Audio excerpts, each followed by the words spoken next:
Allez, on se retrouve pour le résumé de la semaine écoulée. Donc, concernant l'actualité de la Formule 1. Alors, ce genre de vidéo, je l'ai fait déjà depuis un moment sur ma chaîne de voitures électriques. Je me suis dit pourquoi pas le faire aussi pour la chaîne de F1. Ça permet à ceux qui n'ont pas eu le temps de suivre toute l'actu de la semaine, d'avoir un condensé en une seule vidéo. Donc, ce résumé, je le ferai pas les week-ends de Grand Prix, par contre, parce que j'aurai déjà assez de boulot comme ça à traiter de l'actu de la F1, donc pas besoin de faire un résumé en plus. Mais quand il n'y aura pas de Grand Prix, effectivement, le dimanche, je vous ferai une vidéo résumée de l'actu de la semaine. Allez, c'est parti donc. 41 vidéos faites cette semaine. Suite au Grand Prix de Bahreïn, Hamilton pense avoir fait taire les critiques. Et oui, parce que selon lui, la Mercedes étant moins rapide que la Red Bull, eh bien, il a gagné au forceps finalement. Allez, on continue donc ce tour d'horizon de l'actu. De la semaine, Bottas accuse la restand ratée de Mercedes d'avoir condamné sa course. Alors je pense que moi il exagère un petit peu parce que c'est pas ça qui lui a coûté le Grand Prix à Bottas, hein, c'est son manque de performance.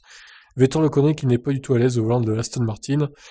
Début de saison catastrophique, il va falloir vraiment remonter la pente hein, pour Vettel, c'est pas simple. Binotto met un tacle à Vettel en déclarant que Ferrari peut maintenant compter sur ses deux pilotes. Et oui, parce que c'était pas le cas l'année dernière, Vettel était tout le temps hors des points, donc petit tacle méchant envers Vettel. Red Bull et Mercedes prévoient une saison passionnante pour les fans. Ben, c'est ce qu'on espère tous, hein, et qu'on espère que le Grand Prix de Bahreïn ne sera pas le seul et unique Grand Prix où c'était serré entre les deux équipes. Dans un sens comme dans l'autre d'ailleurs. Hamilton a adoré le Grand Prix de Bahreïn, forcément il l'a gagné. Michael Masi s'explique sur la controverse des limites de la piste à Bahreïn, donc selon lui la FIA n'est pas à blâmer, ils ont fait ce qu'il fallait. Voilà, je suis pas trop d'accord mais bon. Otmar Safnauer défend la course de Vettel, évidemment, donc il prétend que les chronos de Vettel étaient bons, etc. Évidemment, il va pas l'enfoncer, hein, il n'y a eu qu'une course de fête, donc forcément, un Grand Prix de Bahreïn à moitié réussi pour As. À moitié réussi, donc selon eux, Mick Schumacher a fait une bonne course. Ouais, bon, comme j'ai mis dans la description, il faut bien rassurer les sponsors. Record d'audience pour le Grand Prix de Bahreïn sur Canal+. Quasiment 2 millions de téléspectateurs en moyenne sur tout le Grand Prix. C'est un beau score, mais en même temps, le Grand Prix était en clair, donc c'est un score relativisé. Et puis c'était une belle horaire, hein, 17h, c'est pas mal. Mika Salo clash Mazepin et pense qu'il n'a pas sa place en Formule 1. Est-ce que vous êtes d'accord avec Mika Salo du coup? Moi j'attends de voir avant de faire des conclusions. C'est vrai qu'en tout cas, au Grand Prix de Bahreïn, il s'est vraiment chié dessus. Hein. Mazepin là, il s'est troué quoi. Les statistiques après le Grand Prix de Bahreïn, donc trop long à vous expliquer toutes les statistiques, je vous laisse aller découvrir la vidéo. Aston Martin estime avoir perdu une seconde de tour par rapport à leur concurrent direct.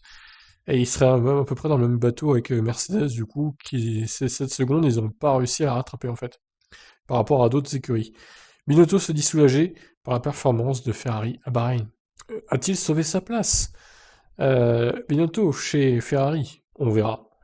Un ancien pilote de F3000 voit Vettel arrêter sa carrière en fin 2021. Le fameux Jason Watt, donc je ne connaissais pas cette personne avant de lire cet article. Donc lui, il voit Vettel arrêter fin 2021. Je pense qu'il est un peu pessimiste quand même. Je pense pas que ça se passe comme ça. Alors Mazzi répond aux critiques de Vettel sur la pénalité des qualifs à Bahreïn. Pénalité selon lui justifiée. Pas pour Vettel apparemment.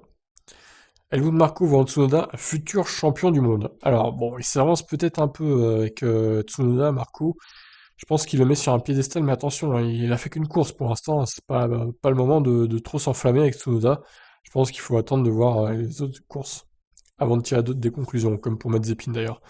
Albert Serge Schumacher pense qu'Hamilton avait une voiture inférieure à la Red Bull à Bahreïn. Moi, je serais plutôt d'accord avec lui pour le coup. Je pense que la Red Bull en qualif, du moins c'est sûr, elle était supérieure à Mercedes. En course, bon, peut-être que ça se valait, mais peut-être léger avantage quand même pour la Red Bull. Les virages à haute vitesse seraient le point faible de la W12, selon le directeur technique. Donc il y a beaucoup de virages à haute vitesse dans la saison, il faudra régler ça chez Mercedes. Steiner défend Mazepin, il a sûrement été affecté par les critiques, le pauvre. Oh le pauvre. C'est vrai que bon, c'est incritiquable hein, de toucher les seins d'une femme et de se filmer sur les réseaux sociaux avec. C'est une belle image à donner hein, pour les jeunes de nos jours.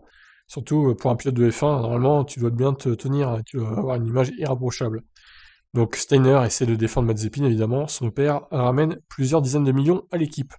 Un site créé pour recenser les spins de Mazepin, donc le site en question madzep.in, madzep.in exactement, donc magnifique. On suivra ça de près. Berger s'inquiète lui aussi des performances de Vettel, l'Allemand accablé par les critiques. Ouais, calmez-vous sur Vettel, on va voir ce que ça donne hein, sur les prochaines courses. J'espère vraiment qu'il va redresser la barre, parce qu'il mérite pas tous ces problèmes quand même. Ocon veut qu'Alpine règle ses problèmes le plus rapidement possible. des performances pas dignes des résultats de Renault l'an dernier. Ça, c'est clair. Il va vraiment falloir mettre un coup d'accélérateur, comme dirait Julien Febvre. Accélère, accélère, Alpine. À Bahreïn, Leclerc avait l'espoir de garder Bottas derrière lui. L'espoir fait vivre, je dirais. C'était compliqué quand même, hein. Mais c'est vrai, j'ai vu le on-board du coup du dépassement de Leclerc sur Bottas.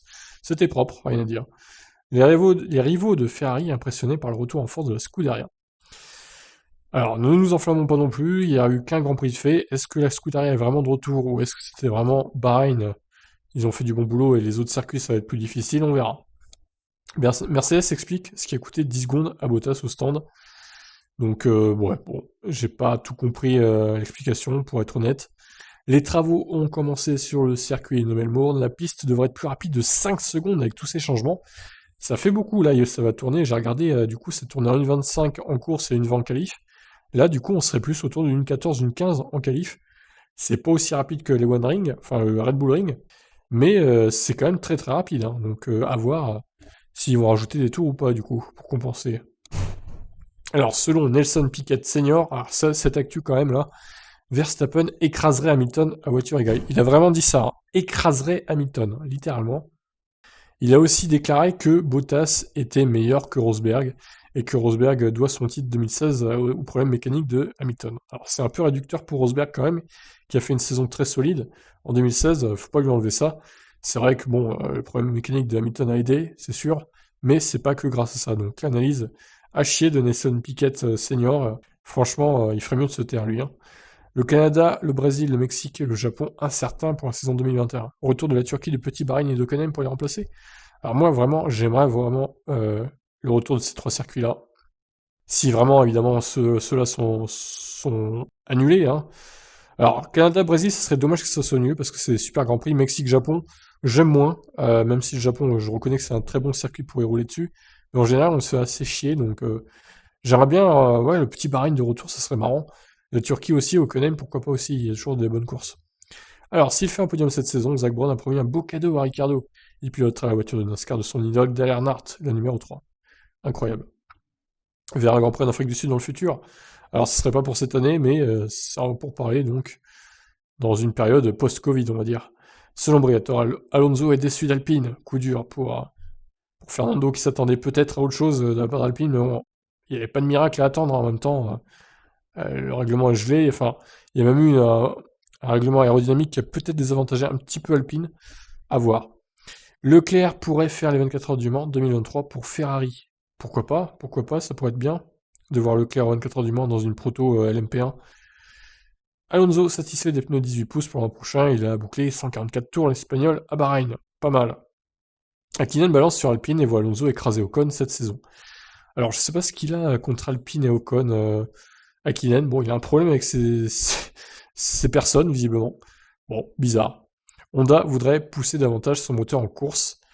Attention à la fiabilité, ne pas trop en faire, ne pas trop en donner. Aston Martin en remet une couche sur les changements aérodynamiques. Bon, en gros, ils se plaignent encore des changements. Bon, il va falloir régler les soucis au lieu de se plaindre, hein. Selon Marco, Verstappen aurait fait mieux que Gasly au qualif à Bahreïn. Sur AlphaTauri, alors Helmut Marco, lui, il a un problème avec Gasly pour le coup.